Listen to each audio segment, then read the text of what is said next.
Quelle est la capitale historique de Normandie? Caen d'ailleurs a pendant longtemps lutté pour obtenir le titre de capitale normande. En effet, une capitale, quelle qu'elle soit, se doit d'accueillir le siège d'institutions politiques, économiques ou juridiques. Parmi ces institutions, l'échiquier est un bon exemple à prendre en considération. Composé des plus importants barons et prélats normands, l'échiquier s'apparente, dans un premier temps, à une sorte de cour des comptes, puis, dans un second temps, l'institution évolue en cour de justice. Et au cours du XIIe siècle, Henri II Plantagenet, duc de Normandie et roi d'Angleterre, désigne la ville de Caen pour accueillir l'échiquier.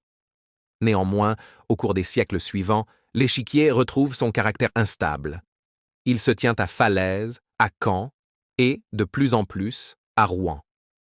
Et c'est ainsi qu'en 1499, le roi de France de l'époque fixe définitivement l'échiquier dans la ville rouennaise. Pourtant, par la suite, la primauté rouennaise ne va pas complètement s'affirmer. En effet, le XVIe siècle et la monarchie absolue rééquilibrent les fonctions entre les deux villes normandes. La Révolution française contribue à l'alignement des principales villes normandes et, par conséquent, au retrait rouennais. C'est en 1956, avec l'établissement des régions, que Rouen, mise à la tête de la Haute-Normandie, retrouve des fonctions plus élevées. Mais Caen reçoit les mêmes. Ainsi va se formaliser une dualité dans le paysage normand.